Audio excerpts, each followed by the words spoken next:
The slave trader laughed as he slammed the iron cage shut.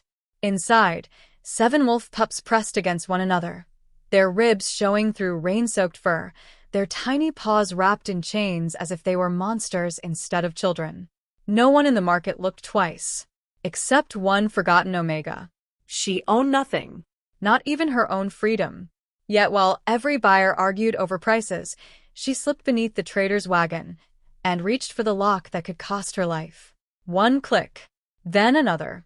7 frightened pairs of golden eyes met hers, not with trust, but with the desperate hope of creatures who had already learned that humans never came to save them. She had only seconds. If the guards caught her, she wouldn't be imprisoned. She would become the next body hanging from the market gates before sunrise. So, she made an impossible choice. She didn't steal gold. She didn't save herself. She cut every chain and sent all 7 pups racing into the storm. By dawn, the wagon stood empty. By nightfall, the kingdom's most feared ruler arrived. The Alpha King looked at the abandoned cart only once. Then he ordered every slave trader chained inside their own wagons. No trials. No mercy. Only fire. As the flames swallowed the marketplace, everyone believed the king was avenging his stolen wolves. They were wrong, because hidden beneath the smoke was something far more dangerous than 7 missing pups. A scent. The scent of an Omega the king had spent years believing was dead. And the moment it reached him, the bond buried deep within his soul awakened. From that night on, he wasn't hunting a thief. He was hunting the only woman who could either heal the monster inside him or bring his entire kingdom to its knees. Autumn arrived early in Fang. Cold winds drifted through the capital long before winter should have touched the mountains, carrying with them the scent of damp earth, dying leaves, and distant smoke from blacksmith forges that never slept.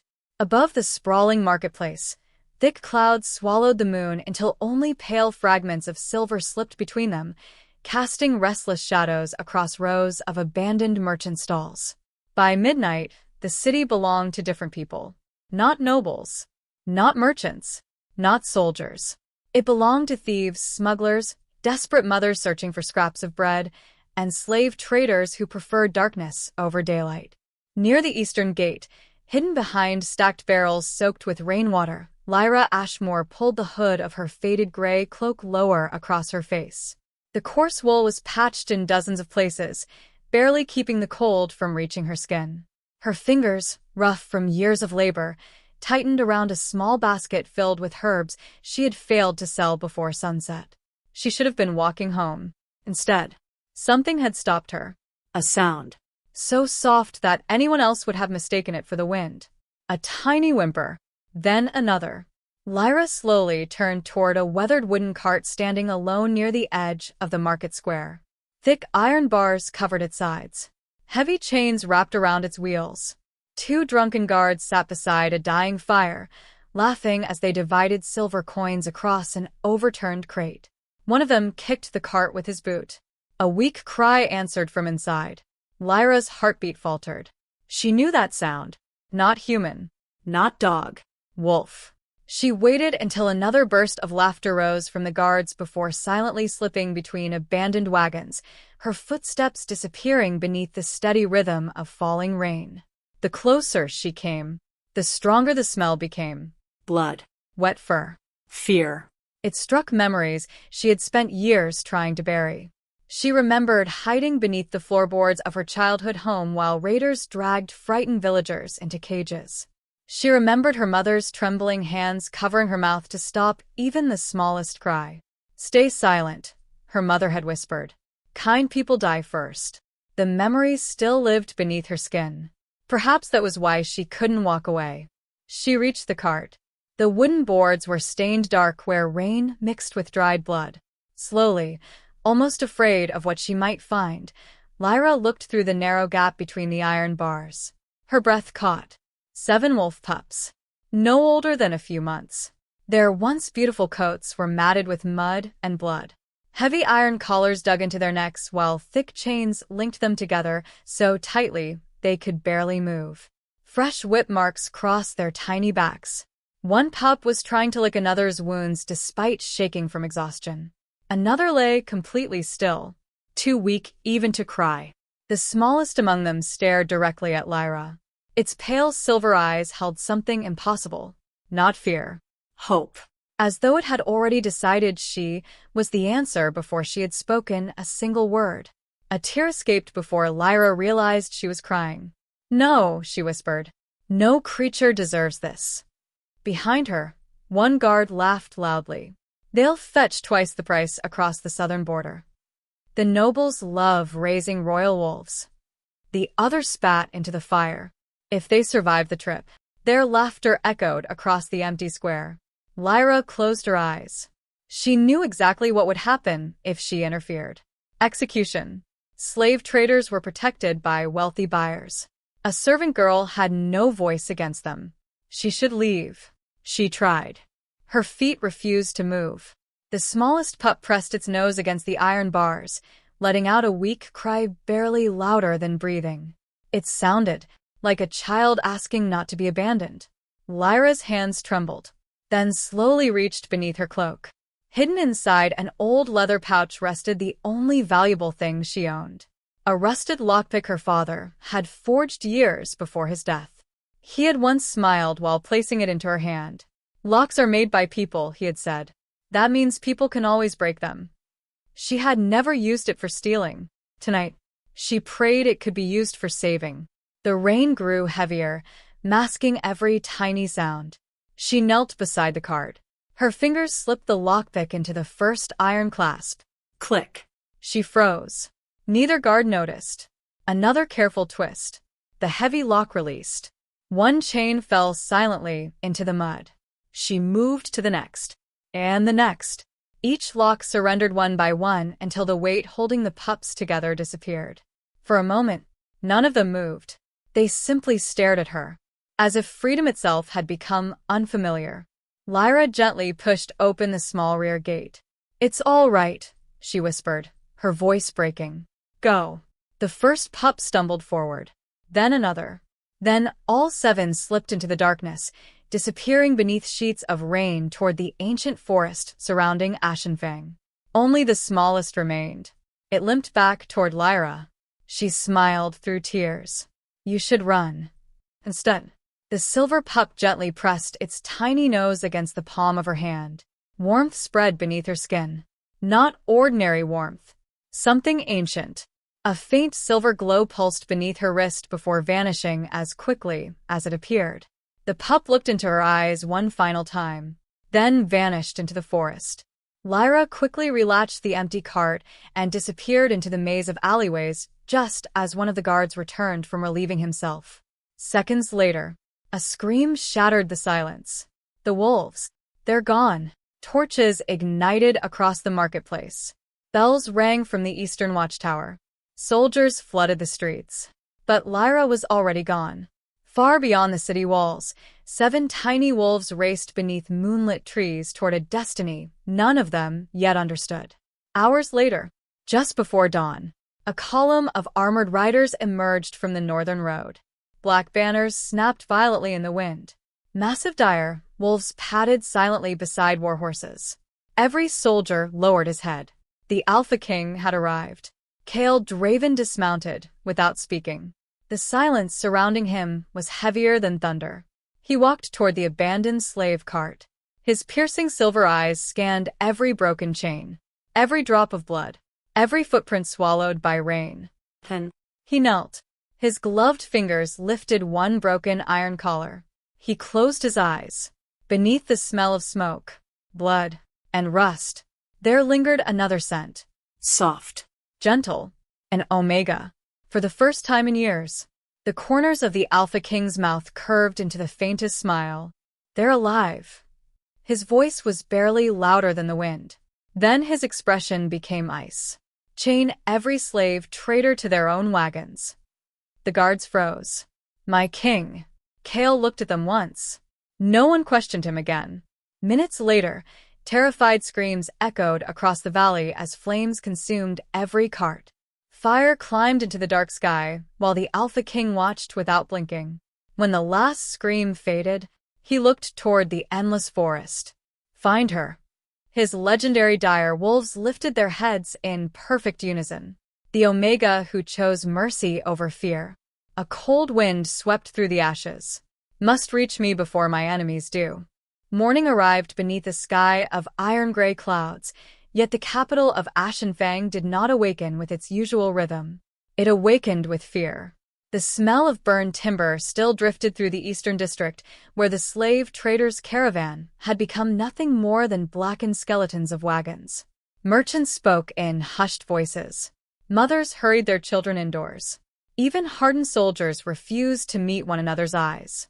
Everyone knew who had passed judgment before dawn, the Alpha King, but no one understood why. Rumors spread faster than smoke. Some claimed the king had declared war on all slave traders. Others whispered that an ancient prophecy had begun the moment the wolves disappeared. By noon, the city had already invented 100 different stories. Only one person knew the truth: Lyra Ashwood. She kept her head lowered as she crossed the crowded market with a basket of herbs hanging from one arm. Her heartbeat still refused to slow. Every clang of armor made her shoulders tense. Every royal banner sent panic racing through her chest. They'll find me, she thought. Someone must have seen me. Yet no guard stopped her. No accusations came. Only silence. Still, something had changed. A gray wolf stood at the end of the street, watching her. When their eyes met, it dipped its head before disappearing into the crowd.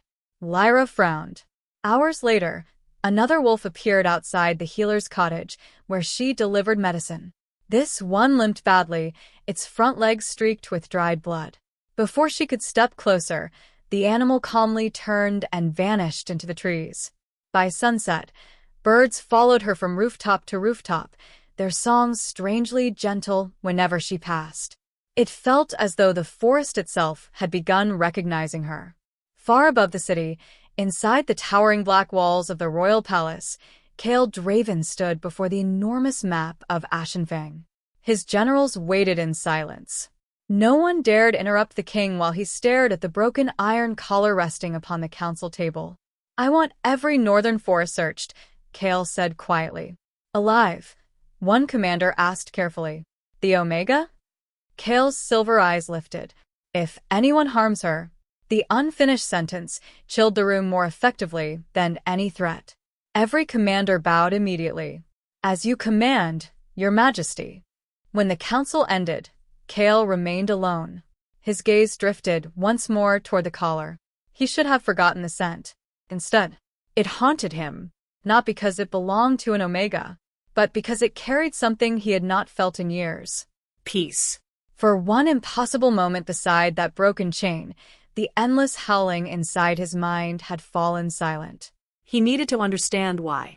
That evening, without royal escorts or ceremonial armor, Kael left the palace disguised as an ordinary hunter. A dark cloak concealed his identity as he rode toward the northern forest, where his wolves had repeatedly caught the mysterious scent. The air grew colder. Rain began falling again. Thunder rolled across the mountains. Then, pain exploded through his shoulder. A poisoned arrow burst from the trees.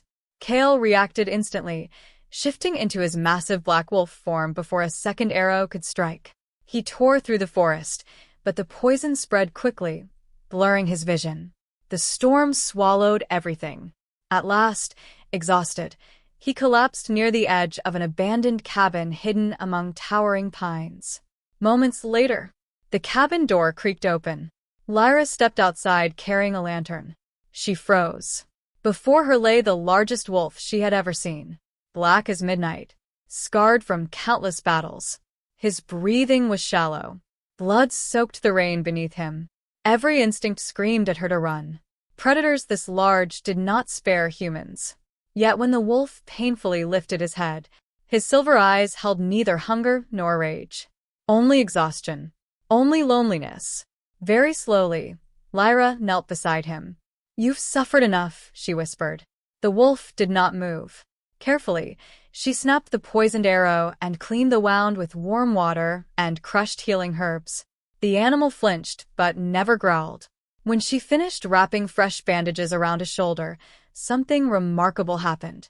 The enormous beast lowered his head and rested it gently against her lap. Lyra smiled despite herself. So, you trust me? Outside, thunder shook the mountains. Inside the cabin, surrounded by firelight and rain, the Alpha King, without realizing it, fell into the deepest, most peaceful sleep he had known in years. Neither of them knew that hidden high among the trees, a hooded figure silently lowered a crystal camera. A flash of pale blue magic captured the impossible image. An unknown Omega, cradling the Alpha King's wolf form. The spy smiled beneath the darkness. Lady Seraphine would be very interested in this. The storm passed before dawn, leaving the forest washed clean beneath a veil of silver mist.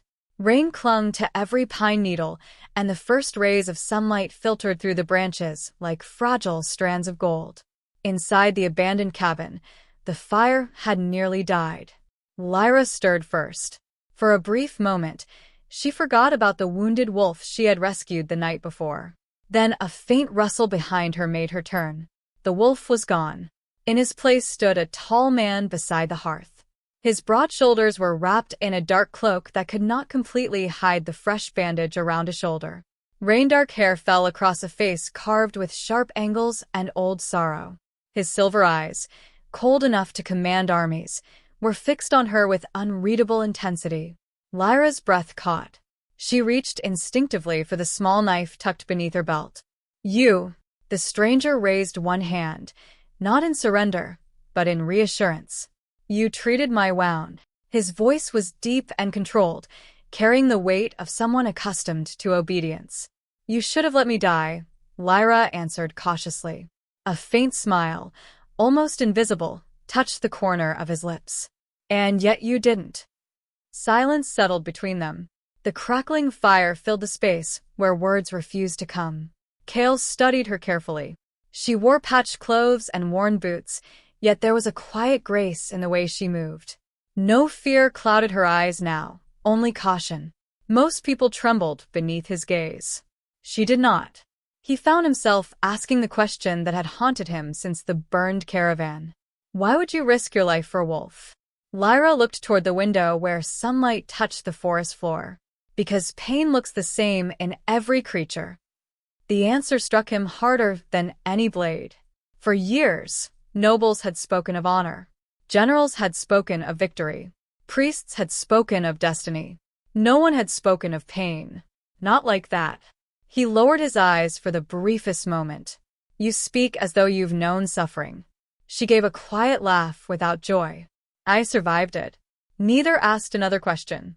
Some wounds recognized each other without explanation. Hours later, the gates of Black Fang Palace opened beneath the sound of iron horns. Royal soldiers escorted Lyra through towering corridors carved from black stone. Every servant they passed slowed to stare. An Omega, walking beside the king's personal guard. Impossible. The palace itself felt alive. Massive banners bearing the silver wolf crest hung from vaulted ceilings. Torches flickered against polished obsidian walls. The distant echoes of armored boots blended with the low growls of dire wolves resting beneath the throne hall. Every step deeper into the palace tightened the knot inside Lyra's chest. She did not belong here. She could feel it in the eyes watching her. At the end of the grand corridor stood Kael. This time, there was no disguise. No simple hunter's cloak. He wore black ceremonial armor trimmed with silver, a heavy wolf fur mantle resting across his shoulders. His crown was forged not from gold but from dark steel, shaped into intertwined wolf fangs. The realization struck Lyra like lightning. The wounded wolf, the stranger, the Alpha King. Her knees nearly gave way. "You." Kael's expression remained calm. "I asked you here because Fang rewards courage." His voice echoed through the hall. "You saved one of my wolves." He did not tell her she had saved him. Not yet. Servants placed a small velvet pouch into Lyra's hands. Inside rested more silver coins than she had seen in her entire life. She looked up. "I didn't help for reward." "I know. Then why bring me here?" For the first time, something softened behind Kael's eyes. Because I wanted to meet the woman who chose mercy when everyone else chose fear. The words fell into the throne hall like stones into still water. Nobles exchanged uneasy glances. Whispers spread instantly. An unknown Omega, receiving personal praise from the Alpha King. Lady Seraphine watched everything from the upper balcony. Her elegant smile never moved, but her fingers slowly tightened around the crystal railing. Days passed. Kael insisted Lyra remain in the palace as an honored guest until the investigation into the slave traders was complete. The decision sent shockwaves through the royal court. Every banquet became another battlefield. Every corridor another trial. Ladies of noble blood whispered insults just loudly enough for Lyra to hear. A servant. An Omega. She's enchanted him. Even the servants hesitated before speaking to her. Only the wolves behaved differently. One afternoon, Lyra wandered into the royal sanctuary, a vast stone courtyard where the king's legendary dire wolves rested between patrols. The moment she entered, every wolf lifted its head. Royal handlers stepped back nervously. These beasts obeyed no one except Kael. One by one, the enormous wolves approached her. Instead of baring their fangs, they lowered their heads. The oldest among them gently pressed its forehead against her hand. Gasps echoed across the sanctuary. A handler whispered in disbelief. They've never bowed. Not even to queens. From the balcony above, Kael watched in stunned silence.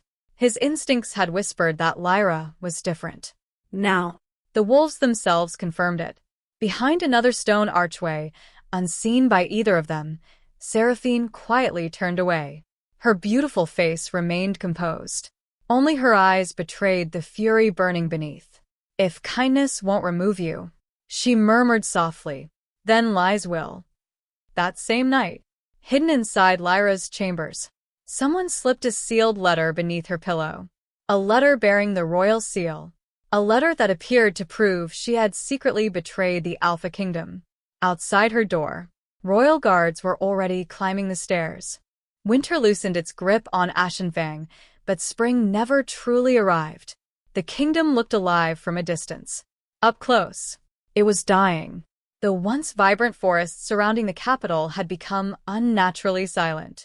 Rivers that once reflected the blue sky now flowed dark as ink, carrying the bitter scent of corruption through every village. Crops withered before harvest. Children woke screaming from nightmares of shadow wolves with burning crimson eyes. Even the king's legendary dire wolves had changed. The beasts that had once guarded the realm with perfect discipline now prowled the palace grounds in restless circles, snarling at invisible enemies.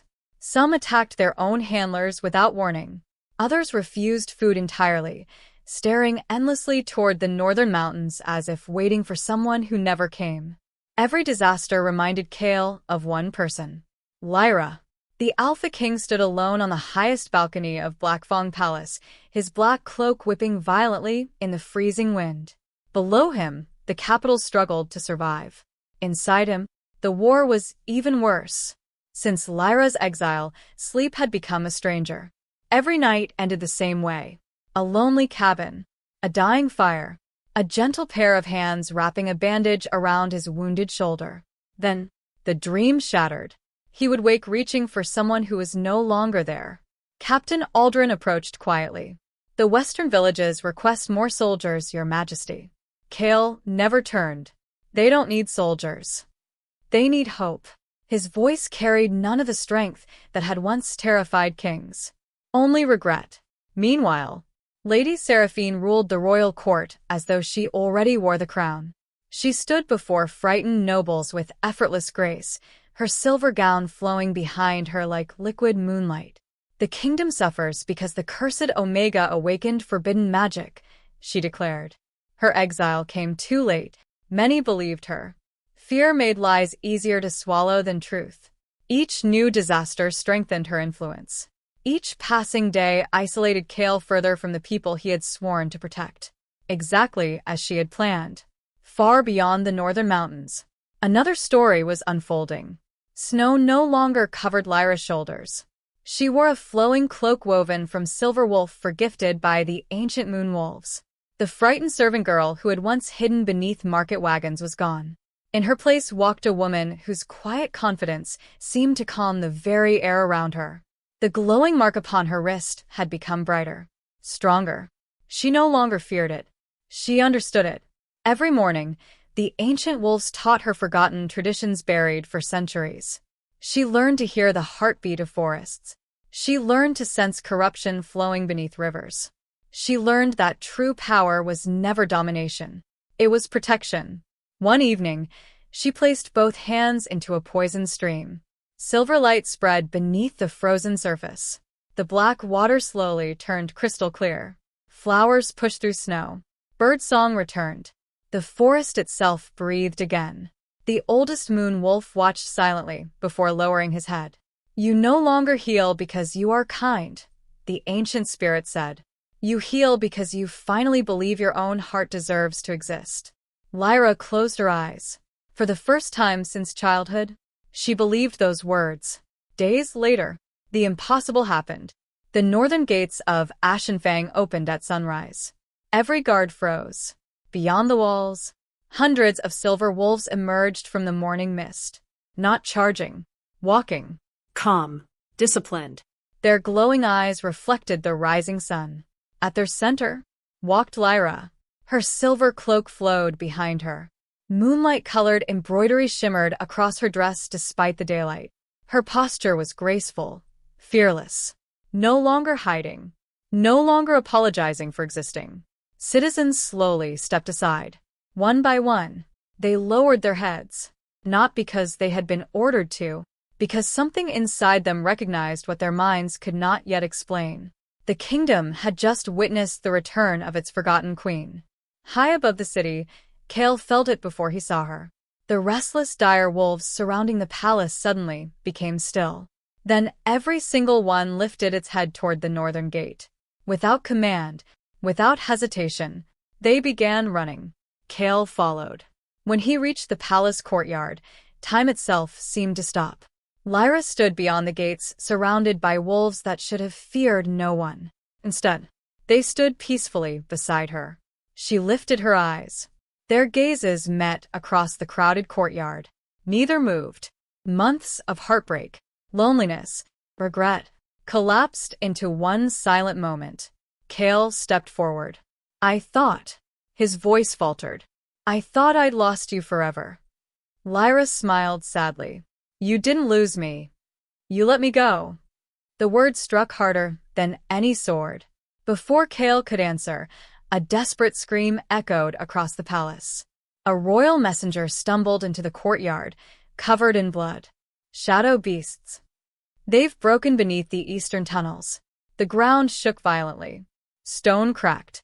Dark smoke erupted beneath the palace as monstrous creatures clawed their way into the capital. Citizens scattered in terror. Soldiers rushed toward the gates. Chaos exploded. From the highest balcony, Lady Seraphine watched the panic with perfect composure. This had been her final move. If fear could not destroy Lyra, war would. She quietly turned toward a hidden chamber beneath the palace. Inside, 7 enormous wolves struggled against enchanted chains forged from black iron. The very same pups Lyra had rescued months ago. Now fully grown. Now prisoners once again.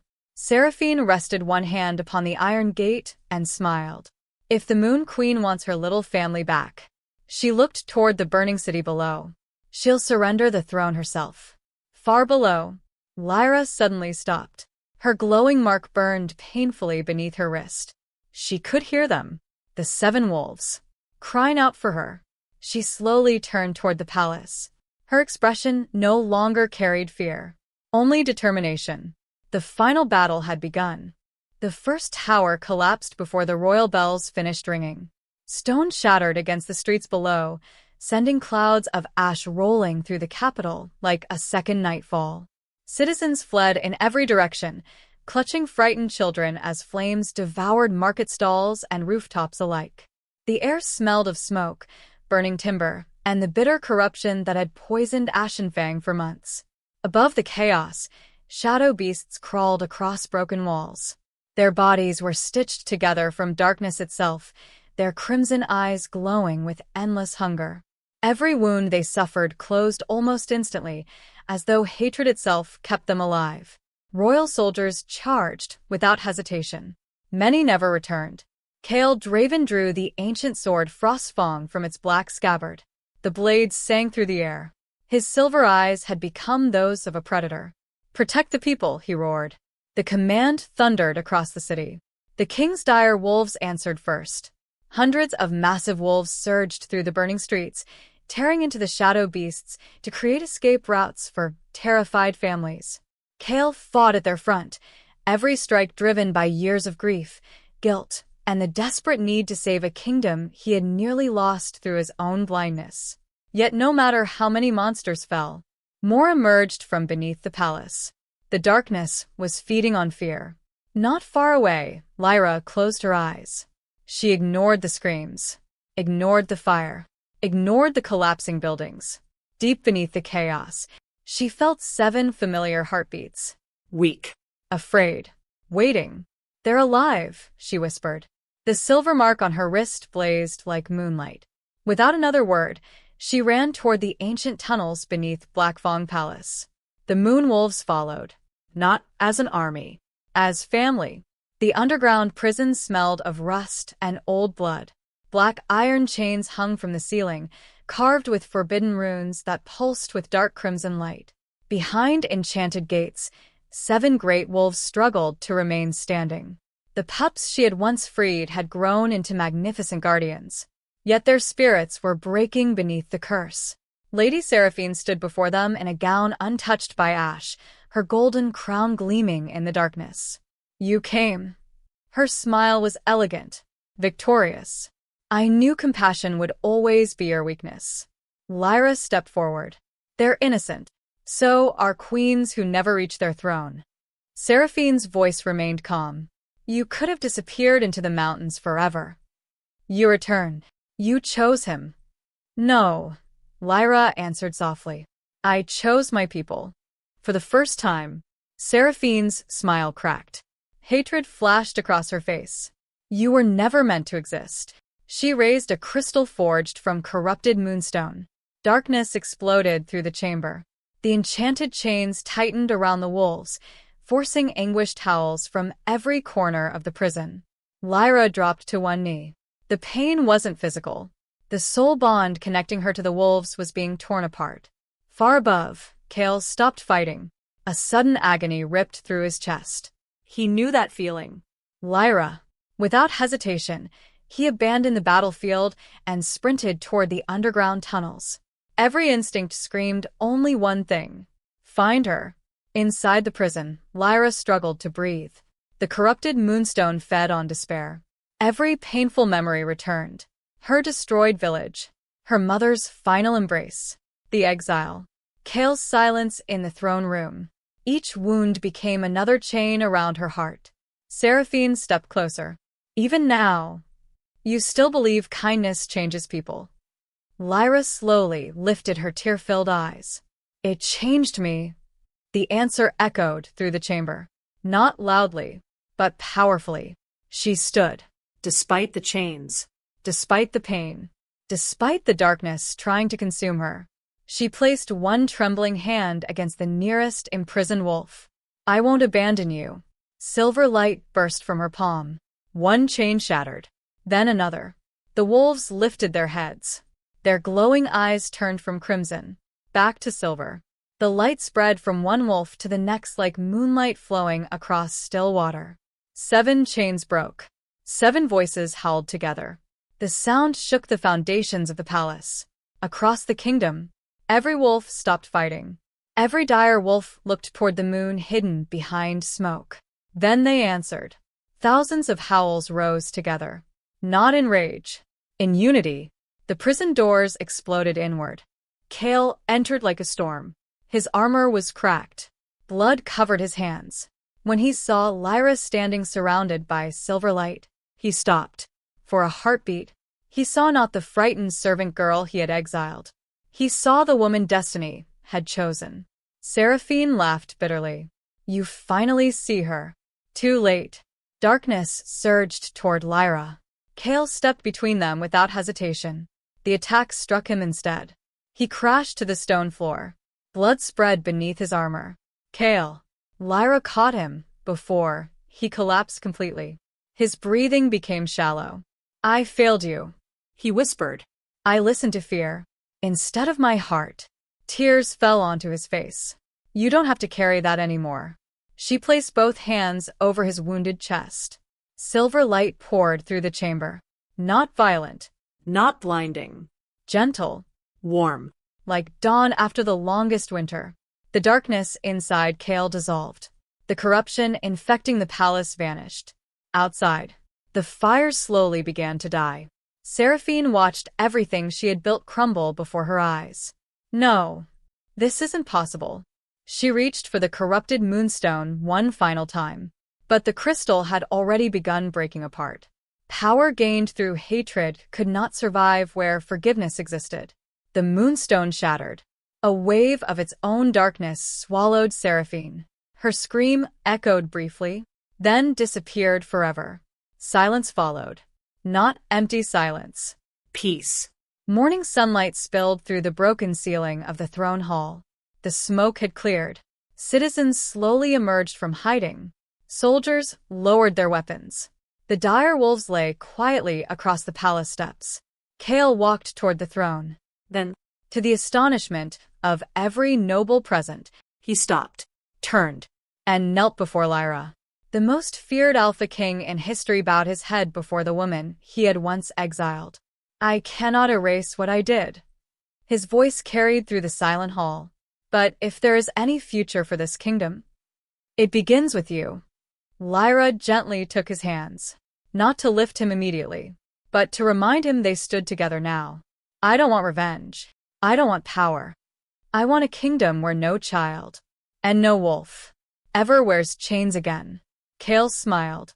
This time, not as a king, as a man who had finally found home. Before the gathered kingdom, he placed the ancient moon crown upon Lyra's head. The wolves howled. The bells rang. And for the first time in generations, Fang welcomed not merely a queen, but the Moon Queen. Months later, life returned. The poisoned rivers ran clear. The forests bloomed with silver flowers. Children laughed where fear had once ruled. Near the palace gardens, 7 magnificent wolves rested beneath the shade of ancient oaks, watching over the kingdom they had unknowingly helped save. Among them tumbled a tiny silver pup. Its bright eyes shimmered with the same moonlit glow as Lyra's. The little pup bounded toward the queen, who knelt and gathered it gently into her arms. Kael wrapped one arm around her shoulders, looking over a kingdom no longer held together by fear, but by trust. The wind carried the distant song of wolves through the mountains. It no longer sounded like mourning. It sounded like hope. And beneath the endless sky of Fang, the Alpha King and his Moon Queen finally understood that destiny had never been about a throne.